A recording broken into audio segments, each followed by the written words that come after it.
ಎಲ್ಲರಿಗೂ ನಮಸ್ಕಾರ. 5 ನಿಮಿಷದ ವಿಜ್ಞಾನಕ್ಕೆ ಮತ್ತೆ ಸ್ವಾಗತ. ಸರಿ, ನಾವು ಕತ್ತಲಲ್ಲಿ ನಿಜವಾಗ್ಲೂ ಹೊಳಿತೀವಾ? ನೀವೆಲ್ಲರೂ ಆನ್ಲೈನಲ್ಲಿ ಈ ತರದ ಫೋಟೋಗಳನ್ನ ನೋಡಿರ್ಬೋದು ಅಲ್ವಾ? ವಿಜ್ಞಾನಿಗಳು ಮನುಷ್ಯನ ದೇಹದ ಸುತ್ತ ಒಂದು ಹೊಳೆಯೋ ಪ್ರಭಾವಳಿಯನ್ನ ಸೆರೆ ಹಿಡಿದಿದ್ದಾರೆ. ಹಾಗಾದ್ರೆ ಇದು ನಮ್ಮ ಆತ್ಮ ಇರೋದಕ್ಕೇನಾದ್ರೂ ಸಾಕ್ಷಿನಾ? ಬನ್ನಿ, ಇದರ ಹಿಂದಿರೋ ಸೀಕ್ರೆಟ್ ಸೈನ್ಸ್ ಏನು ಅಂತ ನೋಡೋಣ. ಓಕೆ, ಮೊದಲನೇದಾಗಿ ಒಂದು ವಿಷಯವನ್ನ ಕ್ಲಿಯರ್ ಮಾಡ್ಕೊಳ್ಳೋಣ. ಈ ಗ್ಲೋ ಅಂದ್ರೆ ಇನ್ಫ್ರಾರೆಡ್ ಕ್ಯಾಮ್ರಾದಲ್ಲಿ ಕಾಣೋ ನಮ್ಮ ದೇಹದ ಹೀಟ್ ಅಲ್ಲ. ಈ ಎರಡು ಚಿತ್ರಗಳಲ್ಲಿರೋ ಪ್ಯಾಟರ್ನ್ಸ್ ನೋಡಿ, ಸಂಪೂರ್ಣವಾಗಿ ಬೇರೆ ಬೇರೆ ಇದೆ. ಹಾಗಾದ್ರೆ ನಿಜವಾದ ಮಿಸ್ಟ್ರಿ ಏನು? ಒಬ್ಬ ವ್ಯಕ್ತಿ ಸತ್ತ ತಕ್ಷಣ ಮಾಯವಾಗುವ ಈ ಫೇಂಟ್ ಲೈಟ್ ಅಂದ್ರೆ ಮಂದವಾದ ಬೆಳಕು ನಿಜಕ್ಕೂ ಏನು? ಈ ರಹಸ್ಯವನ್ನ ಭೇದಿಸೋಕೆ ನಾವು ಸ್ವಲ್ಪ ಟೈಮ್ ಟ್ರಾವೆಲ್ ಮಾಡಬೇಕು, 1920ರ ದಶಕಕ್ಕೆ. ಅಲ್ಲಿಯೊಬ್ಬ ಅದ್ಭುತ ರಷ್ಯನ್ ಬಯಾಲಜಿಸ್ಟ್ ಇದ್ರು. ಇಂಟ್ರೆಸ್ಟಿಂಗ್ ಅಂದ್ರೆ ಈ ಇಡೀ ಕಥೆ ಶುರುವಾಗಿದ್ದೇ ಒಂದು ಈರುಳ್ಳಿಯೊಂದ. ಅಲೆಕ್ಸಾಂಡರ್ ಗುರುವಿಚ್ ಅನ್ನೋರು ಜೀವಕೋಶಗಳು ಮೈಟೋಜೆನೆಟಿಕ್ ರೇಡಿಯೇಷನ್ ಅನ್ನೋ ಒಂದು ಅದೃಶ್ಯ ಬೆಳಕಿನ ಮೂಲಕ ಒಂದಕ್ಕೊಂದು ಮಾತಾಡ್ಕೊಳ್ತವೆ ಅಂತ ನಂಬಿದ್ರು. ಸುಮಾರು ದಶಕಗಳ ಕಾಲ ವೈಜ್ಞಾನಿಕ ಜಗತ್ತು ಇದನ್ನ ನಂಬಿಲಿಲ್ಲ, ಇದೊಂದು ತರದ ಅಸಂಬದ್ಧ ವಿಜ್ಞಾನ ಅಂತಾನೂ ಹೇಳಿದ್ರು. ಆದ್ರೆ ಕೊನೆಗೆ ಅವರ ಮಗಳು ಅನ್ನ ಅವರ ತಂದೆ ಹೇಳಿದ್ದು ಸರಿ ಅಂತ ಪ್ರೂವ್ ಮಾಡಿದ್ರು. ಮತ್ತು ಅವರು ಕಂಡುಹಿಡಿದಿದ್ದು ನಿಜಕ್ಕೂ ಆಶ್ಚರ್ಯಕರವಾಗಿತ್ತು. ಈ ಬೆಳಕು ಎಷ್ಟೊಂದು ವೀಕ್ ಅಂದ್ರೆ ಒಂದು ಸಾಮಾನ್ಯ ಬಲ್ಬ್ಗಿಂತ ಸಾವಿರಾರು, ಅಷ್ಟೇ ಅಲ್ಲ ಲಕ್ಷಾಂತರ ಪಟ್ಟು ದುರ್ಬಲವಾಗಿತ್ತು. ಮತ್ತೆ ಇದು ಅಲ್ಟ್ರಾವೈಲೆಟ್ ಸ್ಪೆಕ್ಟ್ರಮ್ನಲ್ಲಿದೆ, ಅದಕ್ಕೆ ನಮ್ಮ ಕಣ್ಣುಗಳಿಗೆ ಇದು ಕಾಣಿಸೋದಿಲ್ಲ. ಈ ಒಂದು ಸಂಶೋಧನೆ ವಿಜ್ಞಾನ ಮತ್ತು ಆಧ್ಯಾತ್ಮದ ನಡುವೆ ಒಂದು ದೊಡ್ಡ ಚರ್ಚೆಯ ಬಾಗಿಲನ್ನೇ ತೆರೆಯಿತು. 1970ರಲ್ಲಿ ಫ್ರಿಟ್ಸ್ ಆಲ್ಬರ್ಟ್ ಪಾಪ್ ಅನ್ನೋ ವಿಜ್ಞಾನಿ ಈ ಬೆಳಕಿನ ಕಣಗಳಿಗೆ ಬಯೋಫೋಟಾನ್ಸ್ ಅಂತ ಹೆಸರಿಟ್ರು. ಅವುಗಳ ಉದ್ದೇಶದ ಬಗ್ಗೆ ಅವರದೊಂದು ದೊಡ್ಡ ಥಿಯರಿಯಿತ್ತು. ಪಾಪ್ ಹೇಳಿದ ಪ್ರಕಾರ ಈ ಬೆಳಕು ಸುಮ್ನೆ ಆಚೆ ಈಚೆ ಲೀಕ್ ಆಗ್ತಿರೋದಲ್ಲ, ಇದೊಂದು ಅಡ್ವಾನ್ಸ್ಡ್ ಕಮ್ಯುನಿಕೇಷನ್ ಸಿಸ್ಟಮ್, ನಮ್ಮ ಜೀವಕೋಶಗಳ ಪುಟ್ಟ ರೇಡಿಯೋ ಸಿಸ್ಟಮ್ ಇದ್ದ ಹಾಗೆ.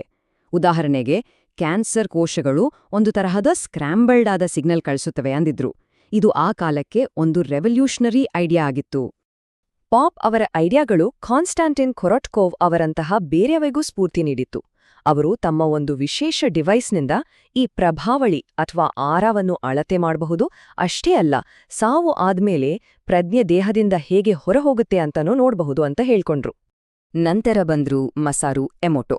ಅವರು ಈ ಕಾನ್ಷಿಯಸ್ ಎನರ್ಜಿ ಫೀಲ್ಡ್ ಅನ್ನೋ ಐಡಿಯಾನ ಇನ್ನೊಂದು ಲೆವೆಲ್ಗೆ ತಗೊಂಡ್ಹೋದ್ರು. ನಮ್ಮ ಆಲೋಚನೆಗಳು, ನಮ್ಮ ಮಾತುಗಳು ನೀರಿನ ರಚನೆಯನ್ನೇ ಬದಲಾಯಿಸಬಲ್ಲವು ಅಂತ ಹೇಳಿದ್ರು.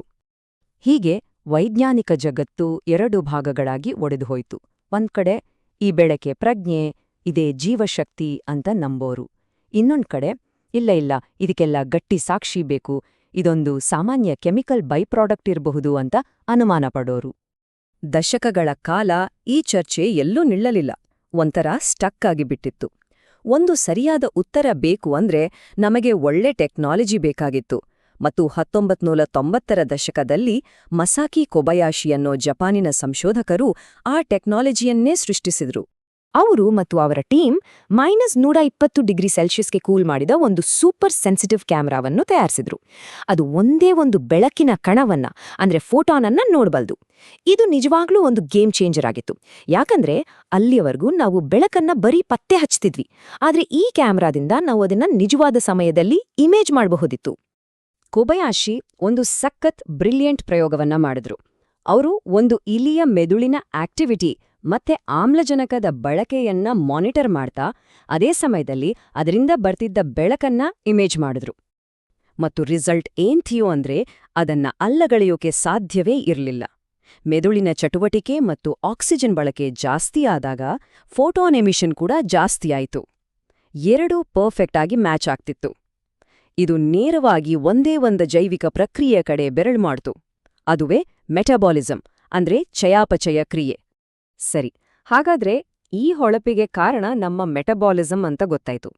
ಅಂದ್ರೆ ನಮ್ಮ ಜೀವಕೋಶಗಳು ಶಕ್ತಿ ಉತ್ಪಾದಿಸೋ ಪ್ರಾಸೆಸ್. ಹಾಗಾದ್ರೆ ನಿಜವಾಗಿ ಆ ಬೆಳಕನ್ನ ಸೃಷ್ಟಿ ಮಾಡ್ತಿರೋದ್ಯಾವುದು? ಬನ್ನಿ ಮುಂದೆ ನೋಡೋಣ. ಉತ್ತರ ಸ್ವಲ್ಪ ಕಾಂಪ್ಲಿಕೇಟೆಡ್ ಆಗಿದೆ. ರಿಯಾಕ್ಟಿವ್ ಆಕ್ಸಿಜನ್ ಸ್ಪೀಶೀಸ್ ಅಥವಾ ಚಿಕ್ಕದಾಗಿ ROS ಅಂತ ಕರೀತಾರೆ. ಇದನ್ನ ಹೀಗಂದ್ಕೊಳ್ಳಿ, ನಮ್ಮ ಜೀವಕೋಶಗಳು ಎನರ್ಜಿ ಮಾಡುವಾಗ ಅವುಗಳಿಂದ ಚಿಕ್ಕ ಚಿಕ್ಕ ಕಿಡಿಗಳು ಹಾರ್ತವೆ. ಈ ROS ಅನ್ನೋ ಕಿಡಿಗಳು ತುಂಬಾನೇ ಅಸ್ಥಿರವಾಗಿರ್ತವೆ ಮತ್ತು ಅವು ಬೇರೆ ಕಣಗಳಿಗೆ ತಾಗಿದಾಗ ಒಂದು ಸಣ್ಣ ಫ್ಲಾಶ್ ಆಫ್ ಲೈಟ್ ಹೊರಬರುತ್ತೆ. ಕೊಬಯಾಶಿ ಇದನ್ನ ಇನ್ನೊಂದು ಜಾಣ್ಮೆಯ ಪ್ರಯೋಗದಿಂದ ಸಾಬೀತುಪಡಿಸಿದ್ರು. ಒಂದು ಸಸ್ಯಕ್ಕೆ ವೈರಸ್ ಕೊಟ್ಟು ಅದನ್ನ ಸ್ಟ್ರೆಸ್ ಮಾಡಿದಾಗ ಅದು ಹೆಚ್ಚು ಆರ್ಒಎಸ್ ಉತ್ಪಾದಿಸಿ ಹೆಚ್ಚು ಪ್ರಕಾಶಮಾನವಾಗಿ ಹೊಳಿತು. ಆದ್ರೆ ಇನ್ನೊಂದು ಅನಾರೋಗ್ಯದ ಸಸ್ಯಕ್ಕೆ ಆಂಟಿಆಕ್ಸಿಡೆಂಟ್ ಅಂದ್ರೆ ಆರ್ಒಎಸ್ ಅನ್ನ ನ್ಯೂಟ್ರಲೈಸ್ ಮಾಡೋ ಪದಾರ್ಥವನ್ನ ಕೊಟ್ಟಾಗ ಅದರ ಹೊಳಪು 80% ಕಡಿಮೆಯಾಯಿತು. ಇದುವೇ ಪ್ರಮುಖ ಸಾಕ್ಷಿ.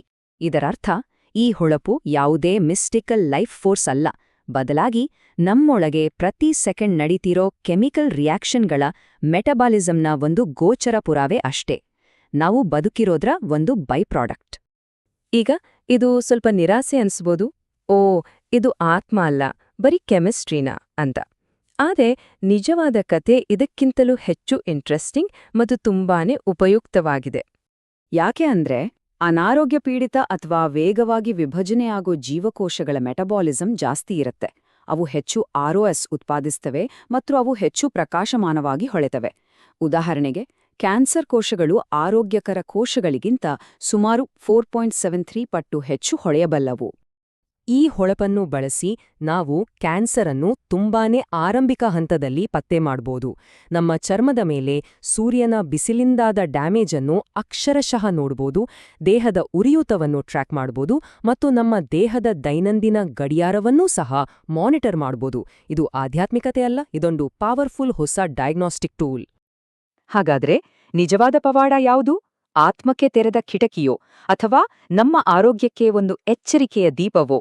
ಈ ಪಯಣ ಒಂದು ಅತೀಂದ್ರಿಯ ಪ್ರಶ್ನೆಯಿಂದ ಶುರುವಾಗಿ ಲಕ್ಷಾಂತರ ಜೀವಗಳನ್ನು ಉಳಿಸಬಲ್ಲ ಒಂದು ವೈಜ್ಞಾನಿಕ ಆವಿಷ್ಕಾರದಲ್ಲಿ ಕೊನೆಗೊಂಡಿದೆ. ಈ ವಿಷಯ ನಿಮ್ಗೆ ಇಷ್ಟ ಆಗಿದ್ರೆ ಲೈಕ್ ಬಟನ್ ಒತ್ತಿ, ಶೇರ್ ಮಾಡಿ ಮತ್ತು ಹೆಚ್ಚಿನ ವಿಷಯಗಳಿಗಾಗಿ ಸಬ್ಸ್ಕ್ರೈಬ್ ಮಾಡಿ. ನಿಮ್ಮ ಅಭಿಪ್ರಾಯಗಳನ್ನು ಕೆಳಗೆ ಕಾಮೆಂಟ್ಸ್ನಲ್ಲಿ ತಿಳಿಸಿ. ನಾಳೆ ಇದೇ ಸಮಯಕ್ಕೆ ಸಿಗೋಣ.